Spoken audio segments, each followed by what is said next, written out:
Bienvenue sur CivilNet. Je suis Patrick Elliott et je suis ravi d'être rejoint aujourd'hui de Paris par M. François Zimret, politicien, avocat des droits de l'homme et diplomate. Monsieur Zimret, merci. Bonjour. Donc, qu'est-ce qui vous a motivé à déposer la plainte euh, des victimes du Karabakh envers la Cour pénale internationale?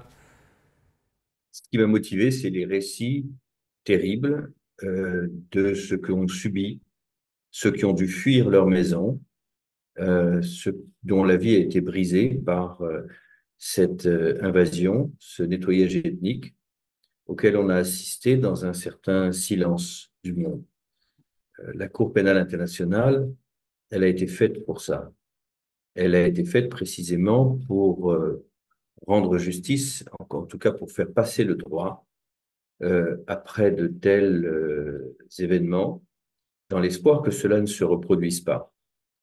Donc, c'est la conviction que, au fond, ce qui s'était produit là ne concernait pas simplement la justice d'Arménie ou d'Azerbaïdjan, mais concernait toute l'humanité, puisqu'il s'agissait de crimes contre l'humanité, et que dès lors, il fallait les porter devant la juridiction la plus à même d'en juger. Et quelles seraient les implications si la CPI décidait d'enquêter? Alors, oui, vous avez raison, il faut d'abord que la CPI accepte l'idée d'enquêter, ce qui n'est pas évident. Il y a un certain nombre de filtres.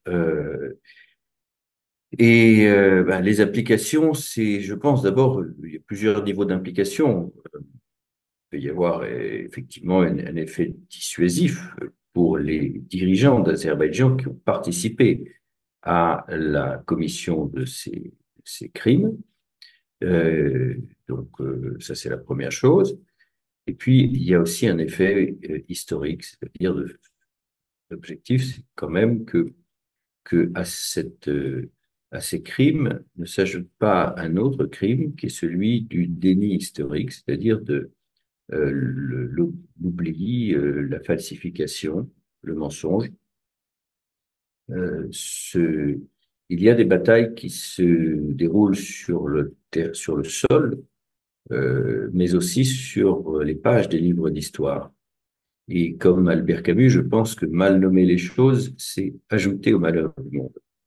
Et que le rôle de la justice internationale et le rôle de la justice aussi, c'est de nommer les choses, de les qualifier. Et que c'est un enjeu particulièrement important. Regardez par exemple tout ce qui est lié au génocide arménien et toute la question de la négation aussi et du déni historique. C'est rajouter une violence à la violence. Donc, oui, il y a des objectifs primaires, arrêter les responsables, les obliger à rendre des comptes, et puis des objectifs à plus long terme, qui est écrire dans les livres d'histoire ce qui fut, et pas une histoire inventée par l'agresseur. Nous avons déjà l'exemple de la Yougoslavie, avec Milosevic et Radovan Karadzic et tout le monde. Euh, Voyez-vous une histoire un peu comparable pour cette plainte? Ces crimes internationaux sont tous singuliers parce que répondent à des logiques, des histoires. Ils s'inscrivent dans un contexte historique différent et en même temps, on retrouve toujours la même grammaire de l'oppression. C'est ça qui est très impressionnant, c'est que quand on écoute les récits des victimes, il y a une part qui est évidemment qui leur est propre, qui est singulière, et puis il y a une part qu'on a le sentiment d'avoir entendue de nombreuses fois. Vous savez, j'ai déposé des plaintes dans la Cour pénale nationale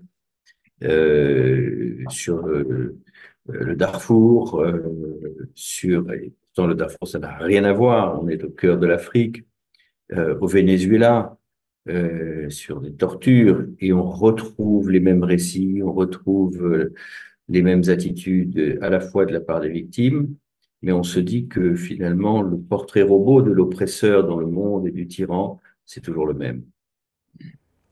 Et c'est intéressant de voir, vu les rapports entre la France et l'Arménie qui commence à accélérer de plus en plus. Je suis curieux du point de vue d'un diplomate. Euh, Vous voyez, ça va dans quelle direction, les rapports entre la France et l'Arménie? Écoutez, mon sentiment, c'est que ces relations ont toujours été fortes, mais elles ont vocation à se renforcer encore. Qu'il y ait une vraie sensibilité à la cause arménienne dans mon pays, ça m'a frappé, qui est liée aussi, il ne faut pas se le cacher, à la présence d'une grande communauté arménienne en France, parfaitement intégrée, qui est chez elle, qui est française, ce sont des Français d'origine arménienne, et qui font vivre, tout en étant d'excellents Français, qui font vivre, je trouve, le feu de la mémoire et de la fidélité à leur peuple, de façon assez exemplaire d'ailleurs. Je suis curieux, Monsieur Zimre, vous vous attendez à quoi comme réponse du côté azerbaïdjanais dans ce qui concerne la plainte? Et on voit aussi déjà du niveau international que les Azeris voient tout du point de vue comme bah, c'est la France qui mène un peu comme les marionnettes et c'est d'autres façons pour attaquer le régime à Bakou. Bah, ce que je vois, je ne sais pas comment ils réagiront, mais ce que je vois, c'est que l'Azerbaïdjan est quand même très soucieux de son image. Euh, on le voit avec la COP bientôt. Si vous voulez, un pays n'est pas candidat à la COP, à accueillir la COP comme ça. On le voit de mille façons. Et je pense qu'il faut bien expliquer aux Azéris que l'image de leur pays sera pour toujours ternie si elle est associée à la commission de crimes contre l'humanité. Euh, j'ai été frappé, j'étais venu il y a plusieurs années lorsque j'étais ambassadeur pour les droits de l'homme en mission à Bakou. Et j'avais été très frappé d'une chose, d'un détail, c'est leur intérêt, qui est positif d'ailleurs, pour l'architecture. Et enfin, beaucoup d'architectes du monde entier peuvent réaliser de très belles choses là-bas. Mais j'ai compris que chez eux, il y avait cette notion de façade, de démonstration. Mais ce qui est important, c'est ça le message qu'il faut leur envoyer, c'est qu'il faut que la façade, c'est bien, mais ce qui compte, c'est aussi le contenu et la réalité. Et tout ça, c'est du bluff. Voilà, c'est ce que fait l'Azerbaïdjan, c'est du bluff, parce qu'au fond, ils sont en train de donner ils essayent de donner une face respectable à une tyrannie, et une tyrannie agressive. Et ça, c'est pas possible. Est-ce qu'on voit, Monsieur Zimre, une différence, que ce soit l'Arménie qui porte plainte ou que ce soit, par exemple, comme vous, un groupe juridique français? Est-ce qu'il y a une différence quand c'est un pays euh, lui-même ou que c'est un groupe? Par exemple, on a aussi l'Afrique du Sud qui a porté plainte contre Israël récemment. On voit un peu, ça commence, les autres pays qui parlent l'un pour l'autre. Est-ce que c'est... Il y a une différence? Bah, il y a une différence. Bon, je pense beaucoup de mal de la plainte de l'Afrique du Sud contre Israël. Euh, L'Afrique du Sud qui n'a pas arrêté le président Béchir alors qu'il était l'objet d'un d'arrêt international et qu'il était sur le sol d'Afrique du Sud, est mal placé pour donner des leçons à Israël qui, dans cette affaire, est d'abord une victime et d'abord agressée. Euh, mais donc là, c'était entièrement politique. Non, là, ce n'est pas politique. Ce sont des individus devant la Cour pénale internationale. Il faut bien comprendre qu'il y a deux choses. Il y a à La Haye, et les gens confondent, et je comprends tout à fait, c'est tout à fait normal qu'on confonde, parce que les deux juridictions sont toutes les deux à La Haye, aux Pays-Bas. Vous avez la Cour internationale de justice qui est là pour juger des litiges entre les États. Que seuls les États peuvent la saisir.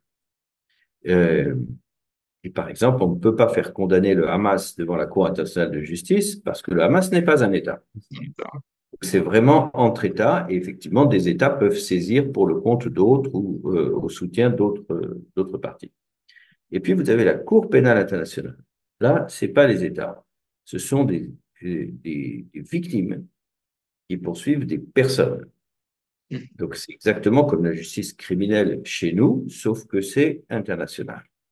Et donc là, ce sont des victimes, deux victimes que nous avons rencontrées, qui nous ont décrit leurs souffrances, leurs épreuves, euh, et qui ont été victimes de ce crime de déportation qui est l'un des crimes contre l'humanité. Et la Cour pénale ne condamne pas un pays, mais des personnes. C'est-à-dire qu'elle doit, et c'est ça toute la difficulté de l'enquête, identifier dans, dans la- l'organigramme de au sein des autorités azéries, elle doit identifier ceux qui sont responsables de la perpétration de tels crimes. Merci beaucoup, Monsieur Zimret. Je vous souhaite bonne chance. Merci. Et, merci de suivre CivilNet.